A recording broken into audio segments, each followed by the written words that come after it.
Time. We all wish we had more of it.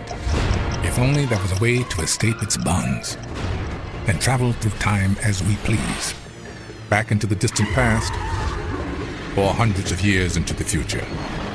The greatest minds on Earth have spent decades trying to make this dream come true, without success. But now, new science reveals strange paths that may finally answer the question: is time travel possible? And if so, how will we do it?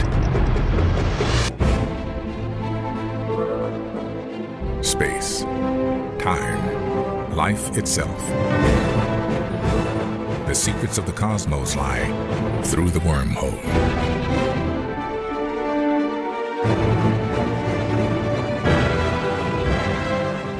In a way, every man, woman, and child on this earth is a time traveler. Like it or not, we're all being shot relentlessly forward, making the journey from birth to death, and there's no going back.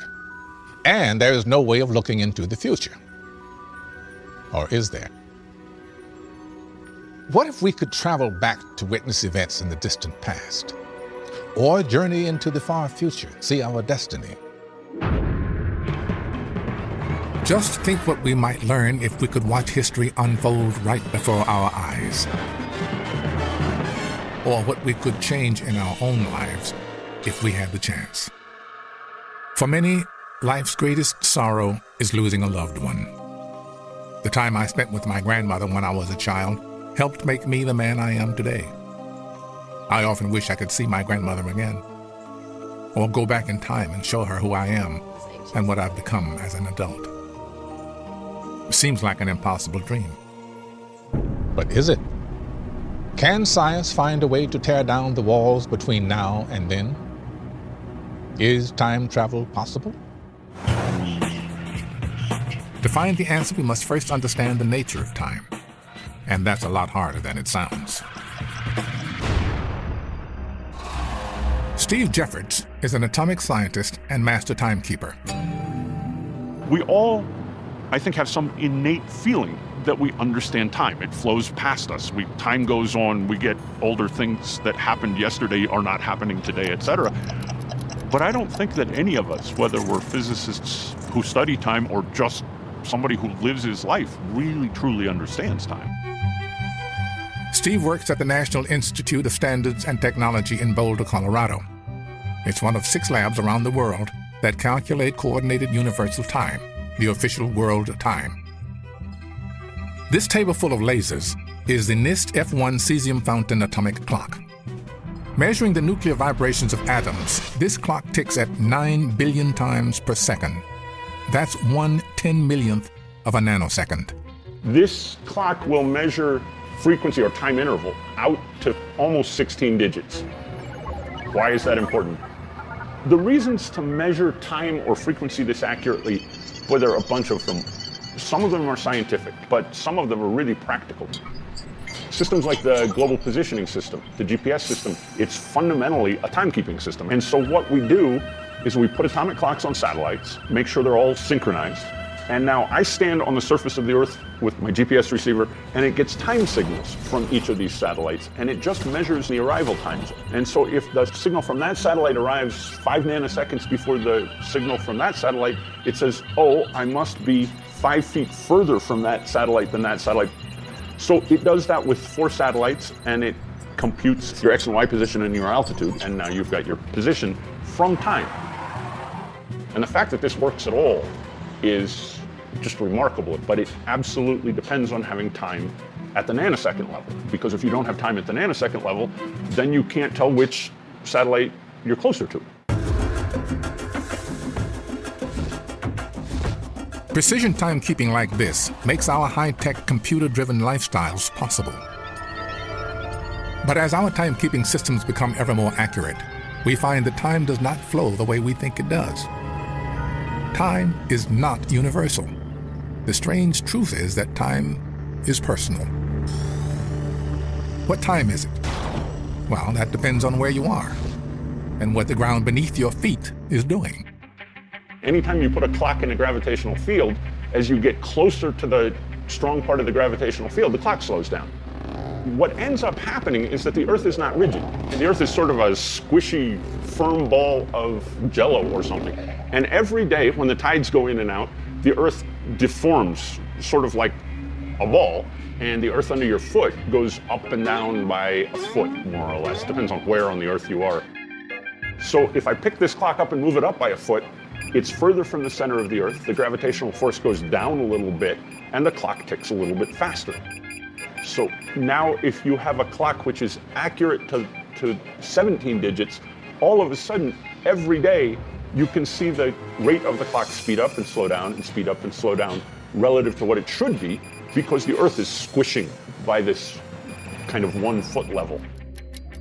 Humans don't perceive these minuscule time differences, but our very fastest clocks can cut a second into a quadrillion pieces. And at that scale, we see that time differs from place to place. Time and space are tightly locked together. Quickly, we're getting to the point where we're going to have to start thinking about space-time together rather than space and time, which is a cool thing, cool place to be, right? Gravity slows time, and this is the key to one form of time travel. When you leave a gravity field such as the Earth's surface, time moves at a different rate for you than for your friends on Earth. The time difference is greatest when you move at high speed. This means that time travelers walk among us.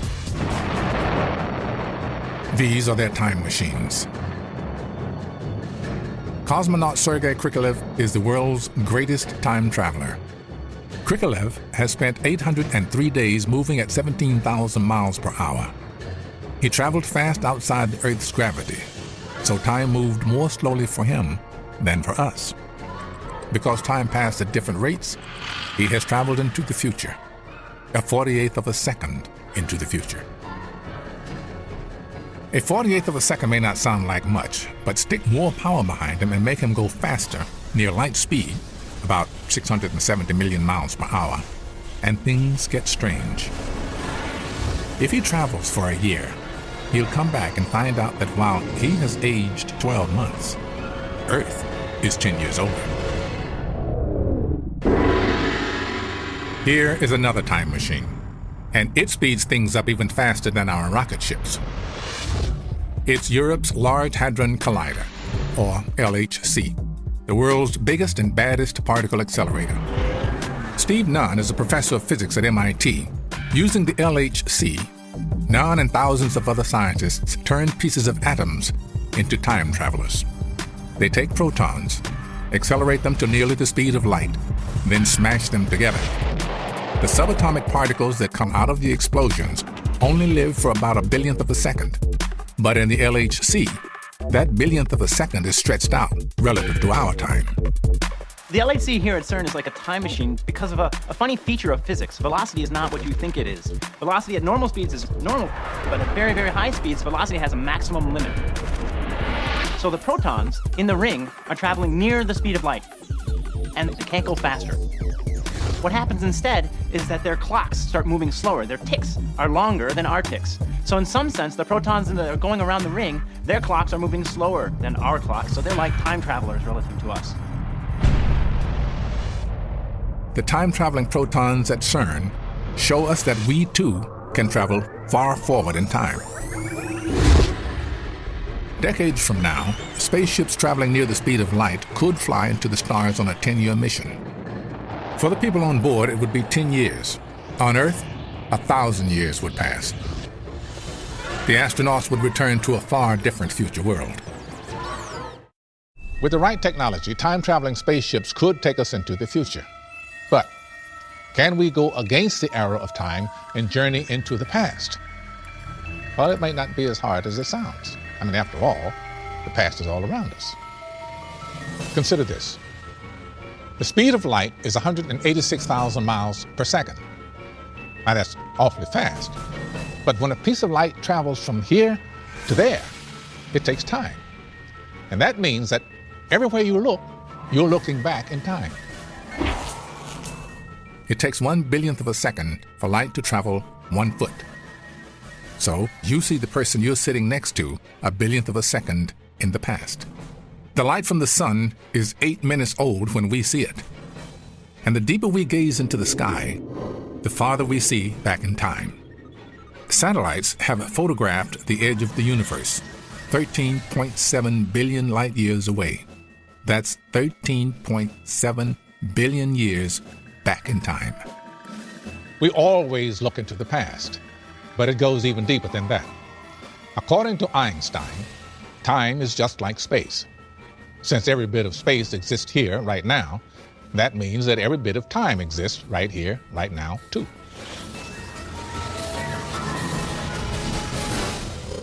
Sean Carroll is a physicist at the California Institute of Technology.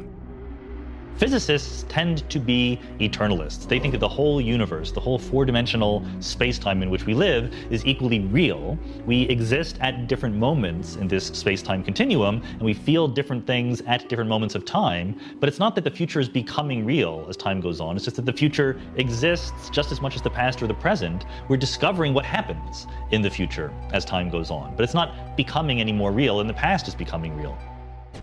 So we think that in principle, the past and the future exist just as much as the present. The whole of time is all around us. But can we jump from the present to the past?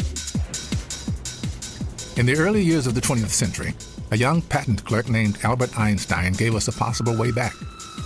Riding to work on a streetcar, the barely 20-year-old Einstein looked up at a clock tower, and suddenly it all clicked.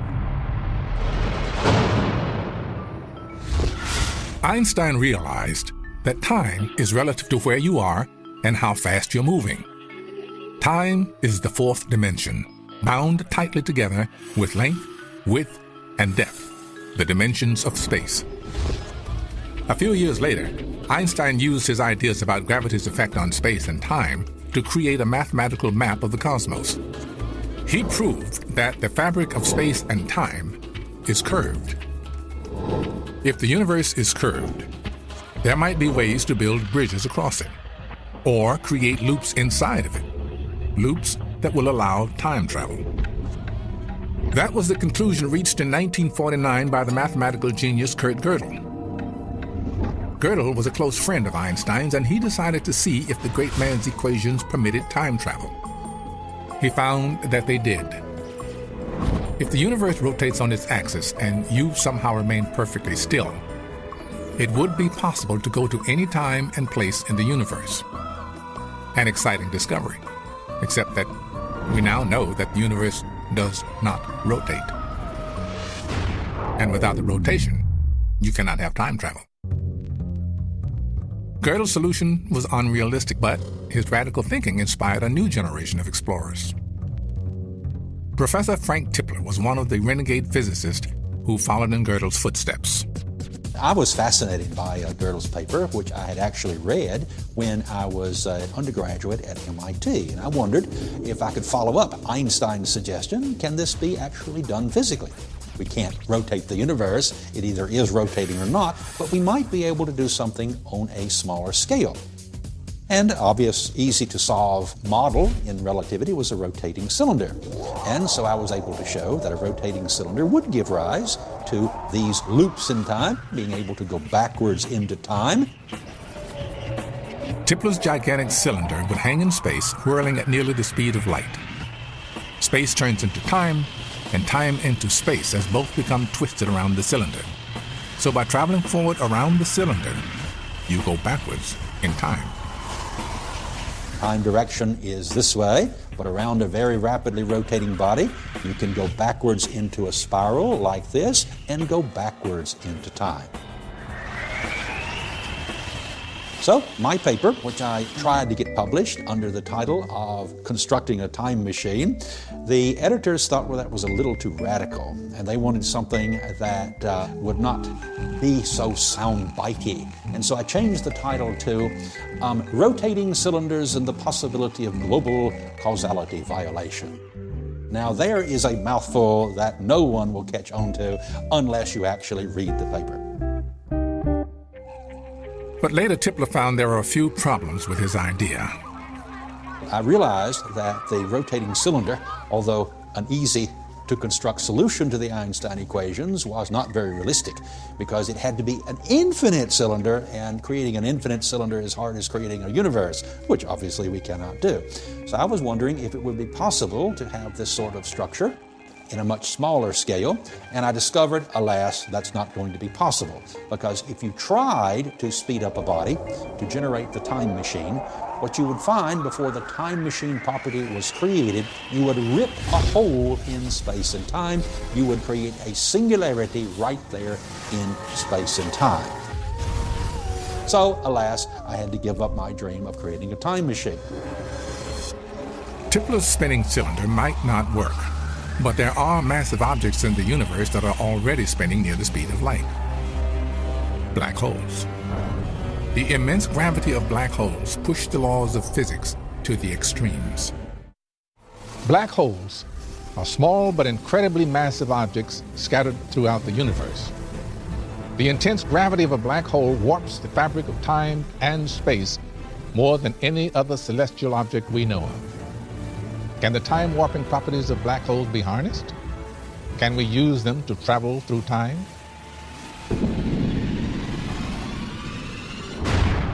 Black holes are not time machines. You would fall into a singularity and you'd be crushed and you would die. Some interesting effect that we don't yet understand about what happens at the center of a black hole, there's no reason to think that it pushes you backward in time.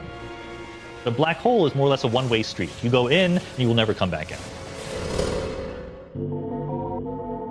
So black holes won't work. But another cosmic anomaly made famous by science fiction might do the trick. Wormholes. Wormholes are magic doorways connecting two remote locations. These cosmic sky bridges would allow us to jump across space and travel in time. Fly into a wormhole and you can take a shortcut to another place or time. We have no proof that wormholes exist, but there is plenty of solid science behind them. No one knows more about wormholes than renowned physicist Kip Thorne. For starters, he can tell you why they're called wormholes.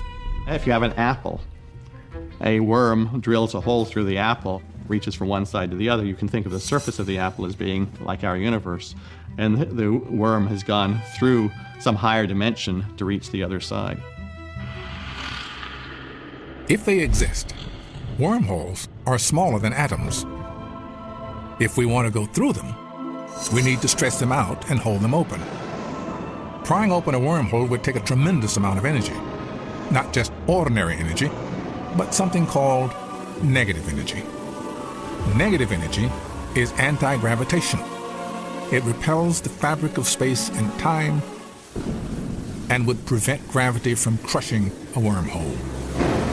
One problem: a lot of people don't believe negative energy exists. Kind of energy that would anti-gravitate is ridiculous. But in fact, in modern physics, we know examples of negative energy that are created in the laboratory every day. Small amounts of negative energy, often just transient, but nevertheless negative energy.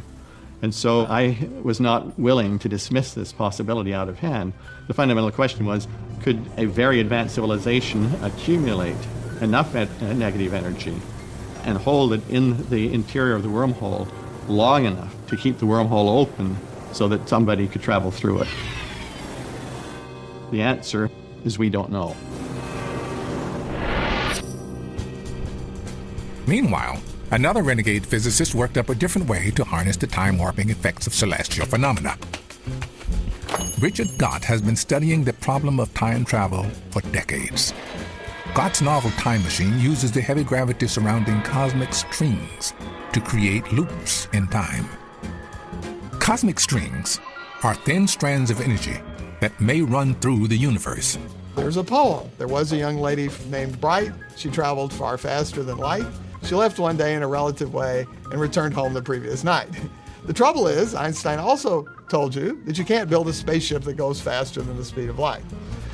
But in general relativity, which is theory of curved space-time, if you take a shortcut, you can beat a light beam. So this is what allows you to circle the cosmic strings and, like Miss Bright, visit an event in your own path. And no one knows if cosmic strings are real, but many physicists think they're out there. pieces of high-density vacuum energy left over from the Big Bang, narrower than an atomic nucleus. Some strings may be short, some may be infinitely long, but they all exert incredible gravity. And where there's incredible gravity, there's a chance of creating a shortcut across time and space. So here's how to build a time machine using cosmic strings. Now, you might think that the geometry around a cosmic string is flat like a piece of pizza, but actually, because they have a large mass per unit length in the string, it really looks like a pizza with a slice missing. So if I cut out a slice of pizza here, and take it away, and then I fold up the pizza so it's like a cone. Pizza looks like a cone. So if I was over here on planet A, I can send a light beam to planet B, but I could get on a spaceship and I could go slower than the speed of light and travel over here across this shortcut, and I can get there ahead of the light beam. Now what that means is that my departure and my arrival are separated by more distance in space than distance in time. In other words, this might be 4 light years in distance and only 3 years in time. So then what you could do is I can cut out another missing pizza slice here. And now I've got 2 cosmic strings, and then it's folded up like a boat. That's what space-time around the 2 cosmic strings looks like. So then what I can do is if I circle the 2 cosmic strings with my spaceship, I can arrive back to planet A at noon. Now, planet A at noon is the same time and the same place. So I can come back and shake hands with myself as I departed. So my older self can come back and I can see myself off. This is me visiting an event in my own past. That's real time travel to the past. But, once again, there are 1 or 2 problems with this. For starters, when you push 2 cosmic strings together at high speed, it may create a black hole. You may be killed after doing the time travel, or you could be killed before you even complete the time travel. The other thing is that this loop would weigh about maybe half the mass of our galaxy if you wanted to travel back in time a year. And so this is a project that only super civilizations could attempt. It's far beyond what we're able to do. Physicists like Gott don't claim they can build working time machines today. They're trying to figure out whether the laws of physics permit time travel at all. There are several inherent problems in all scenarios for building time machines, and that is that nature appears to have a driving force that may always cause a time machine to self-destruct at the moment you try to activate it. The answer as to whether you can get around it is held tightly in the grips, we believe, of the laws of quantum gravity, laws that we don't yet understand. We know how gravity affects large objects like people, our planet, and the stars in the sky. We don't understand how it works deep down at the quantum level, the supersmall domain of waves and particles. But not understanding something has never stopped people from experimenting. Right now, another group of explorers hunt for answers to the mystery of time travel in perhaps the least likely place. It seems that time travel is next to impossible in Einstein's world of space and time. But there's another world, and another kind of physics, where Einstein's rational rules don't always apply. It's the world deep inside the atom, where the weird laws of quantum mechanics take hold. Now, don't be scared. This is strange but fascinating stuff.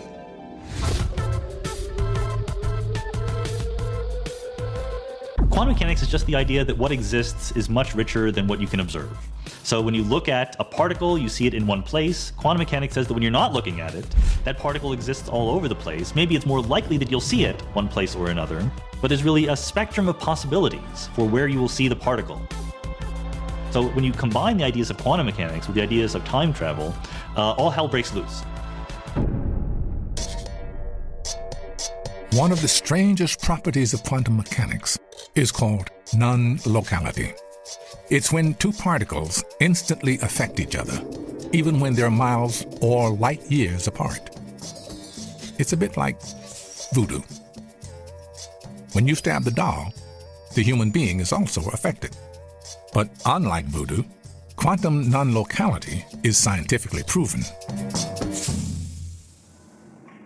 Today, Swiss banks fund experiments to see if non-locality can be used to make one-of-a-kind, crack-proof security keys for computer transactions. Professor Nicolas Gisin leads the way.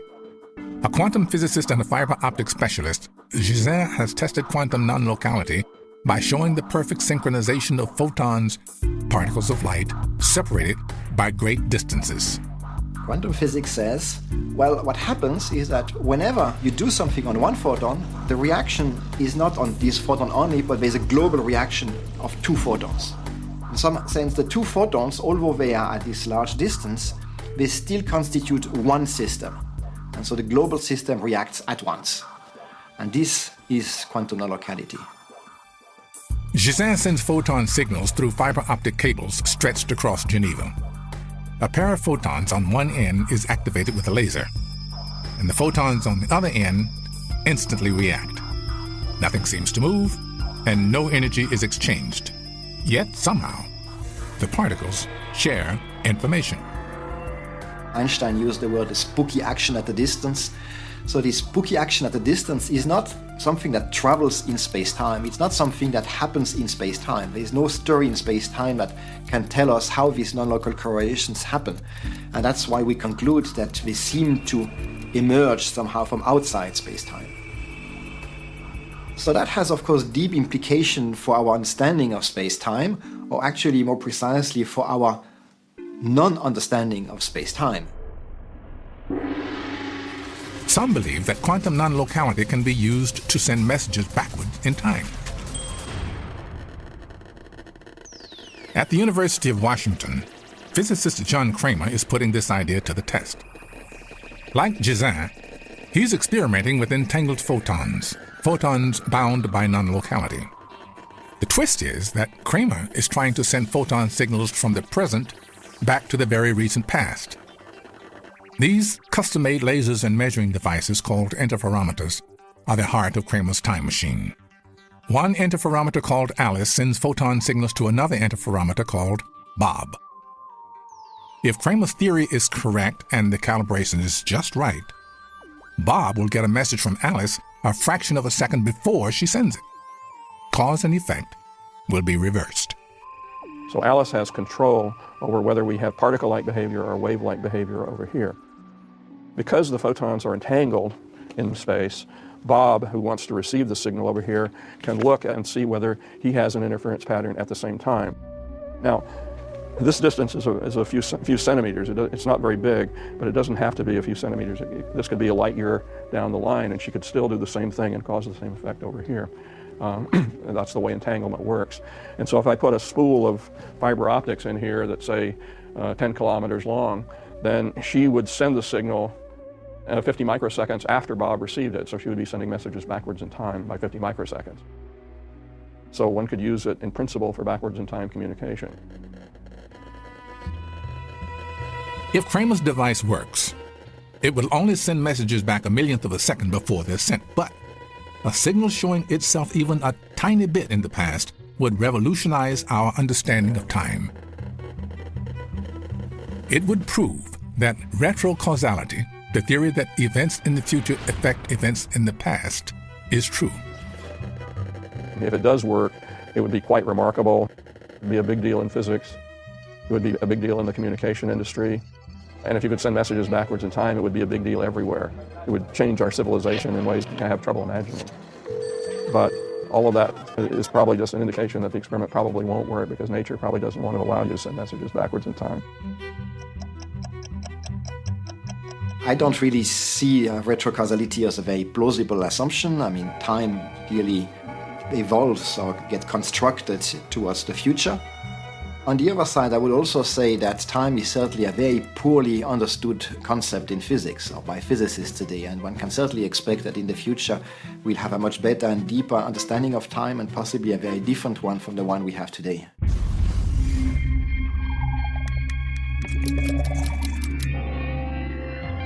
So let's say that someday we develop that better understanding of time.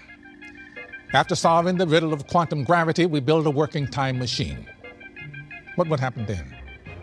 Would we be able to change the past? The answers are fantastic, disturbing, and a little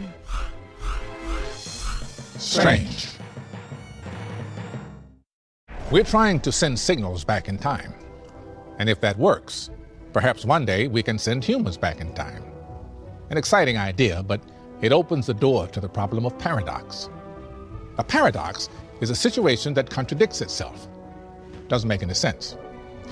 Say you send a cure for cancer from the future to the past. Would the dead now be alive? See? Time travel is filled with such mysteries.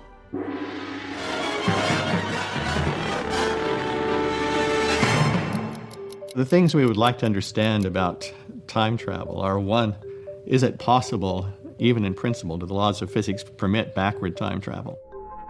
We don't know the answer. We need the laws of quantum gravity in order to find out the answer. Second question is, if backward time travel is possible, then what does nature do about the so-called grandfather paradox? That I can go backward in time, then, if it's possible, and kill my grandfather before my father was conceived, thereby changing history so that I no longer exist. What does nature do about that? The conservative interpretation is that space-time is one four-dimensional thing. It doesn't change. So if time travelers go to the past, they were always part of the past, and they don't change it. In other words, if you had time travelers aboard the Titanic, they might have warned the captain about the iceberg, but he didn't pay any attention to them, like he didn't pay any attention to the other iceberg warnings, because we know the ship ended up hitting an iceberg. So that's the conservative view, that time travelers don't alter the past. They can participate in the past. In fact, one wag once said that the real thing that sank the Titanic was the extra weight of all the stowaway time travelers on board to see it sink. In fact, there is a simple reason we aren't surrounded by time-traveling tourists from the future. It's because no one has built a working time machine.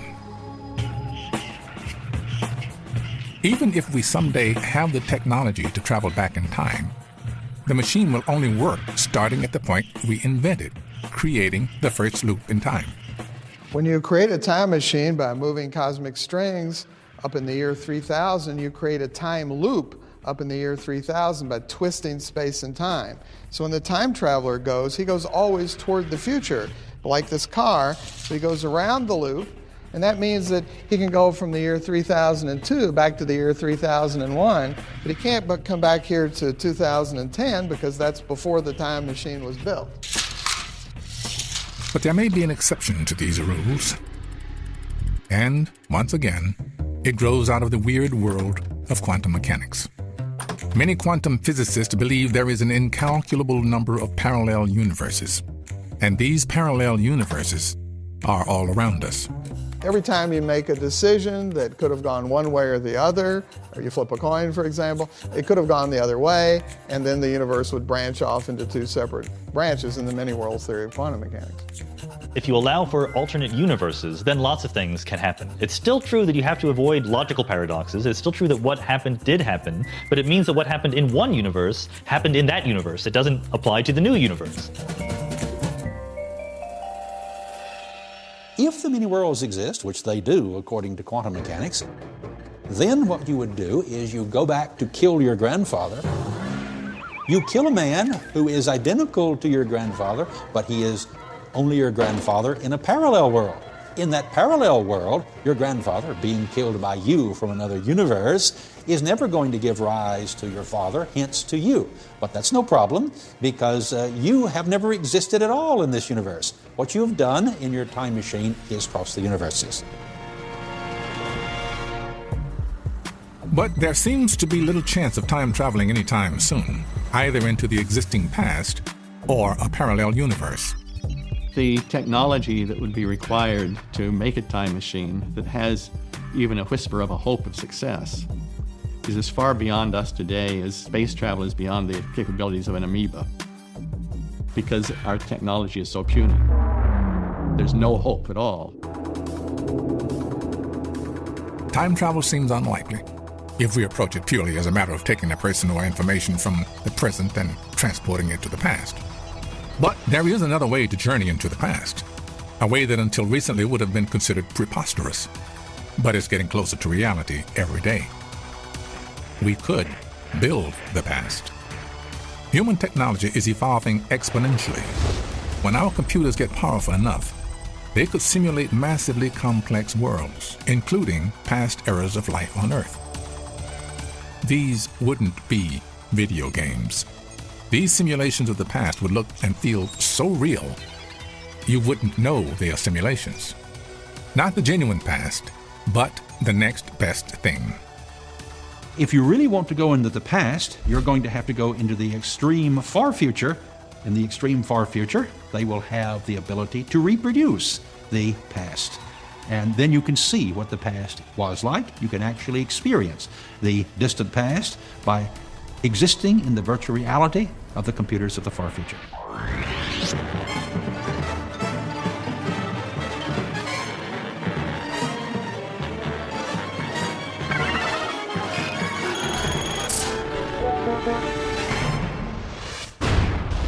We've seen that time travel into the distant future is possible, but it's a one-way trip. Time travel into the past might be theoretically possible, but it requires inconceivable amounts of energy and godlike technology. Our best hope may lie in computer recreations of times past. So it looks like we won't be able to go back in time to visit the people we've lost, or correct the mistakes we made when we were young. Our trajectory through time, from birth to death, is the one thing all living things have in common. Every human has to live with the fact that life is short and time is precious. We have our triumphs, we make our mistakes. If we could go back and correct those mistakes, would we ever learn anything from them? Would we be the people we are today? For now, at least, we can't turn back the clock. But we'll keep trying. We will keep trying.